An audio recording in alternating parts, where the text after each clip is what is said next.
Une matinée pluvieuse sur le Centre technique des arts appliqués de Bingerville, CETA. Ces jours de fête école, l'atelier d'expression picturale est l'un des nombreux pratiqués ici. En expression picturale, nous devons développer une technique. Et ici, j'ai décidé de travailler les traits, ou plus démontrer le mouvement. Les traits, une technique pour mettre en valeur les contours de fiers athlètes, sûrement le rêve du jeune Enoch. Dans cette école, plus de 160 élèves pour une formation de 3 ans cherchent leur voie à travers 9 spécialités, dont la sculpture, le textile, le design d'objets ou encore le staff. Technique qui nous permet de concevoir des éléments de décoration pour l'intérieur. Et en fait, le matériau présente assez de propriétés. Figurez-vous que chaque jour, il y a des maisons qui sautent.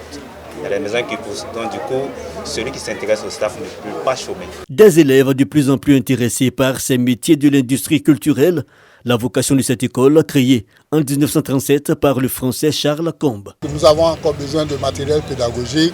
Par exemple, nous sommes devant le musée Combes, qui est un élément du patrimoine ivoirien, qui fait partie intégrante de l'école et qui a besoin d'être réhabilité.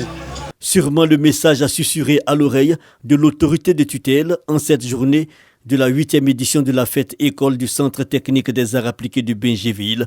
Le directeur de cabinet représentant la ministre Françoise Remarque insiste sur cette nouvelle opportunité qu'offre l'industrie culturelle aux élèves aujourd'hui.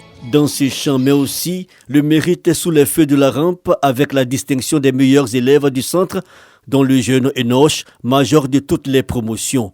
En somme, une journée pleine marquée par la visite des différents ateliers expression du savoir-faire des élèves du CTA de Bingerville. Le centre prépare au diplôme du brevet de technicien artistique BTA.